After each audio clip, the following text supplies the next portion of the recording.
Hello दोस्तों, jinx के chapter 51 में तुम्हारा स्वागत है। तो चलो शुरू करते हैं। मैच के रिज्यूम होते ही फिर जैक्योंग ज्यूमिन के फेस पर मुक्कों की बरसात करने लगता है। ज्यूमिन के लिए बचने का रास्ता नहीं था। फिर जैक्योंग का एक राउंड किक सीधा उसके मुंह पर। हमारे चैंपियन से ये तो एक्सपेक्टेड ही था। जैक्योंग अब तक लगातार 9 बार चैंपियन टाइटल जीतता आया है। मैच के शुरुआत में उसे थोड़ी परेशानी हो रही थी, पर वो अब अपने फुल फॉर्म में आ गया है। ज्यूमिन हारना नहीं चाहता, तो उसकी नजर जैक्योंग के इंजर्ड पैर पर जाती है। वो फिर उस पर झपटता है और उसके पैर पर मारता है। फिर जैसे ही जैक्योंग मारने के लिए हाथ बढ़ाता है, वो डॉच कर लेता है। उसके बाद वो तुरंत जैक्योंग के पैर पर मारने लगता है। इंजर्ड पैर की वजह से जैक्योंग के मूव्स काफी स्लो हो जाते हैं। वो डॉच करने के लिए पैर भी नहीं उठा पाता। ज्यूमिन किक पर किक मारते जा रहा था। अब इस डैमेज के साथ जैक्योंग को बहुत परेशानियां झेलनी पड़ रही थी और मुश्किलें भी काफी बढ़ गई थी। फिर भी वो पंचेस मारने की कोशिश करता है, पर ज्यूमिन सब डॉच कर रहा था। ऊपर से ज्यूमिन कहता भी है, मैं तुम्हारे सारे मूव्स देख सकता हूँ। अगर दर्द हो रहा है तो ब्रेक क्यों नहीं ले लेते? जरूरत से ज्यादा मत करो। तुम्हारे पंचेस इतने स्लो है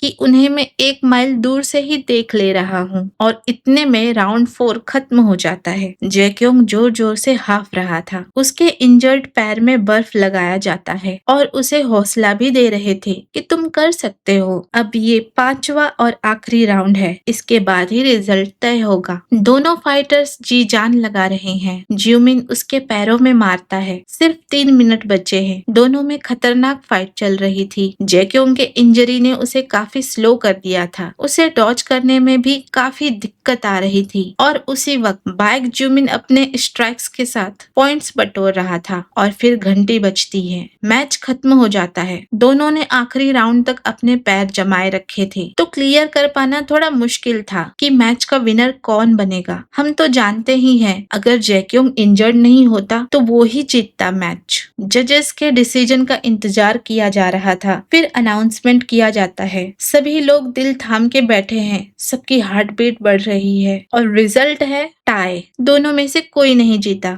दोनों फाइटर्स और ऑडियंस सभी शॉक में चले गए, पर एक आदमी जो खुश दिखाई दे रहा था वो है मिस्टर चोय। ऑडियंस बू करने लगती है, मानो कि वो इस रिजल्ट से बिल्कुल खुश नहीं है। जैक्योंग के लाइफ में जितने भी मैच हुए सभी उसने जीते हैं, तो ये पहली बार हुआ है जिसमें उसे टाई का सामना करना पड़ रहा है। ये उसके लिए बिल्कुल हार के बराबर ही है और सब ये जानते हैं कि ये फुट इंजरी की वजह से हुआ है। ज्यूमिन कहता है, मैं बस जीतने ही वाला था, लेकिन उसकी टीम काफी खुश थी। जैक्योंग बहुत ही ज्यादा डिसअपॉइंटेड था। इतनी मेहनत और उसके बाद ये उसके पैरों से अब भी काफी खून बह रहा था। फिर भी उसी तरह चलकर वो ड्रेसिंग रूम तक जाता है। वहां पहुंचने के बाद वो सभी को बाहर जाने के लिए कहता है। डान नजरें झुकाए कांपते हुए जैक्योंग के सामने खड़ा था और पहला शब्द उसके मुंह से सॉरी ही निकलता है। कितना अच्छा है डान, गलती की भी नहीं, फिर भी माफी मांग रहा है।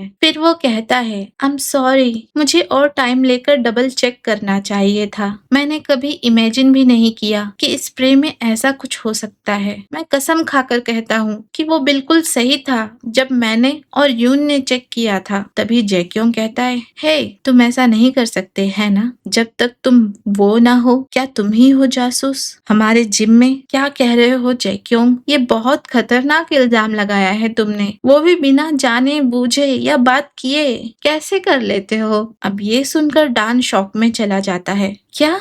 फिर जैक्योंग कहता है, बताओ, ये तुमने मुझे बर्बाद करने के लिए किया है ना? डान साफ इनकार करता है। तब जैक्योंग फिर कहता है, मैं जानता हूँ कि तुम उस दूसरे जिम के डायरेक्टर से मिले थे। कितने पैसे ऑफर किए तुम्हें बाइक ज्यूमन ने? हम दोनों जानते हैं कि तुम्हें पैसों से कितना प्यार है। मैं जितना दे रहा था उतना काफी नहीं था ना तुम्हारे लिए? हाँ? जैक्योंग डान का कॉलर पकड़ लेता है। घबराया हुआ डान कहता है, तुम ऐसे कैसे कह सकते हो? तब जैक्योंग कहता है, तो बताओ सब कुछ मुझे। फिर डान जवाब देता है, मैं नहीं जानता कि वो कैसे हुआ, पर उसके पीछे मैं नहीं हूँ। मैंने नहीं किया। मैं कभी तुम्हारे साथ ऐसा नहीं कर सकता, चाहे इसके लिए मुझे कोई करोड़ों रुपए क्यों न दे। मिस्टर जू, आप मुझ पर भरोसा नहीं करते। ये सुनते ही जैक्योंग थोड़ा रुक जाता है और डान को कहता है, दूर हो जाओ मेरी नजरों के सामने से। और जैक्योंग खुद वहां से चला जाता है। डान वहीं खड़ा रोने लगता है। तो इसी के साथ ये चैप्टर यहीं पर खत्म होता है। दोस्तों, कहानी अच्छी लगे तो लाइक करना मत भूलना